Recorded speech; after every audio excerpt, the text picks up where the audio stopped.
આપણે ડાયાબિટીસ હોય અને આપણે મિત્રની પાસે બેઠા હોય અને ક્યાંક કંઈક ખાવા જાય ને એટલે મિત્ર આગળ ખા ને હવે એમાં કાંઈ ન થાય.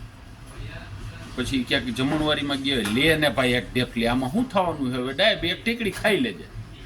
પછી ક્યાંય હગાવાલાની ઘરે જમવા ગયા હોય તો એ આગ્રહ કરે કે હવે લાડવા મારીને હવે એમાં કાંઈ ન થાય, ડાયાબિટીસ તો ઘણાયને હોય, ખાવાનો જ હોય, એમાં થોડુંક ખવાય ઓછું ખવાય.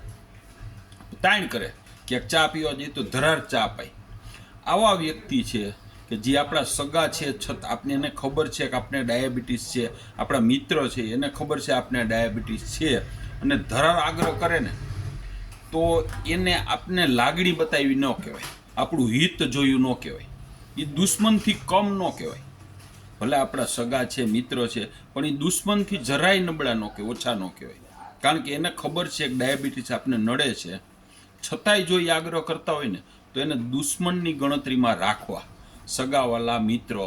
કારણ કે એ ખાવાથી આપણું શરીર બગડવાનું છે, આપણે નુકસાની આવવાની છે. તો ભાઈ આપણે આગ્રહ કરતા હોય તો એ આપણે હિતેચ્છુ કહેવાય. જો ખરેખર આપણું હિત ઈચ્છતા હોય તો એ વ્યક્તિ 100% આગ્રહ ન કરે કે ના તારે નહીં ખવાય, તારે ડાયાબિટીસ છે, તારે લાડુય નહીં ખવાય, આઈસ્ક્રીમ નહીં ખવાય છે, તારે ખાવું હોય ભજીયા ઉપર એનો ખાર ઉતાર લે, પણ આઈસ્ક્રીમ તો નો જ ખાતો. જે આપણા હિતેચ્છુ છે ને એ ખાવા જ નહીં દે આપને. બીજું, આપણે ગમે ત્યાં ગયા હોય, ગમે ત્યાં, અને આપણે શરીરની અંદર ડાયાબિટીસ હોય તો આપણે ખાવામાં તો ધ્યાન રાખતા જ હોય છીએ. 100% ઘરે આપણે ખાવામાં ધ્યાન રાખતા હોય છીએ. ઘરે સુગર ફ્રી વાપરતા હોય છીએ અથવા તો ન ખાતા હોય. ઘણા તો એવા હોય ડાયાબિટીસ હોય ને તો રોટલી ન ખાતા હોય, એ રોટલો ખાતા હોય, જાહેરનો રોટલો ખાતા હોય, પણ ક્યાંક સગાવાલા ત્યાં ગયા હોય ને કોઈક આગ્રહ કરીને ટોપ દરાન ખાઈ લે. તો ભાઈ તમે ઘરે ધ્યાન રાખો છો અને ત્યાં ખાઈ લ્યો છો, અને પછી 300 400 ડાયાબિટીસ આવે ને પછી આપણે ટીકડા ખાવા.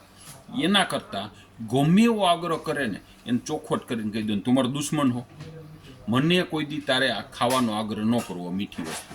મને ડાયાબિટીસ છે, મને તકલીફ થાય, તને તકલીફ નહીં થાય, ગમે એવું એને મોઢે કહી દેવાનું. એટલે બીજી વખત એ આગ્રહ નહીં કરે. અને આ ડાયાબિટીસ વસ્તુ એવી છે કે તમને આપણે મીઠી વસ્તુ ખાવાનું મન થાય જ, કોક જરાક આગ્રહ કરે ને તરત ખવાઈ જાય. એટલે એવા વ્યક્તિને બધાને મોઢે કહી દેવાનું કે ભાઈ જો તું મારો દુશ્મન હોય ને તો મને આગ્રહ કરજે, તો કાલથી હું તને મારા દુશ્મનમાં ગણીશ. બરોબર ને?